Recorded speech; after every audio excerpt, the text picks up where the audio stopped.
Right, the University of South Carolina taking a major step toward building a new civil rights center on campus. News 19's Taylor Richardson explains what the project could mean for students and also for the community.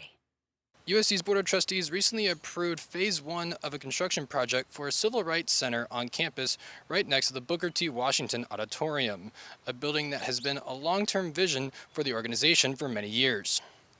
This is a turning point for us. It was been a long time coming.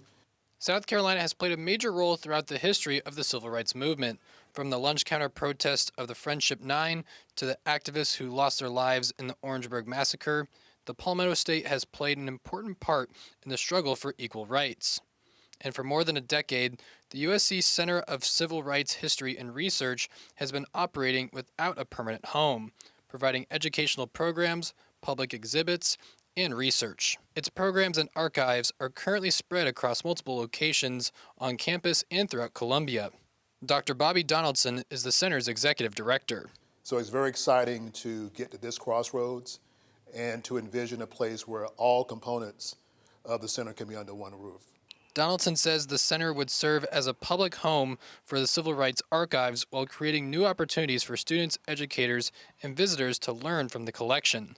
He says the facility could also attract researchers from across the country to Columbia. And it's also a monument to the men and women of the struggle. We're at an interesting moment in history where so many of the young men and women who were the pioneering activists, they are no longer with us, or they're of age now. And so there's an urgency for me to get this done. Phase 1 approval of the project allows the university to hire architects, set a budget, and produce renderings, and begin the process of getting state approvals. And the development of the building is something USC students I spoke with supported. So I think it'd be really great just for people who look like me and even people who don't look like me to, know that they are seen on campus and that they're just not a statistic.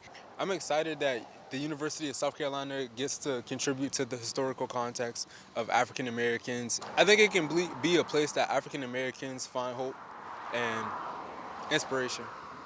Once all the steps in Phase 1 are completed, the project will be put back in front of the Board of Trustees for Phase 2 approval, which would allow for the university to begin construction if approved. Reporting in Columbia, Taylor Richardson, News 19 WLTX. And we're being told that center is going to be paid for using money from federal and state government.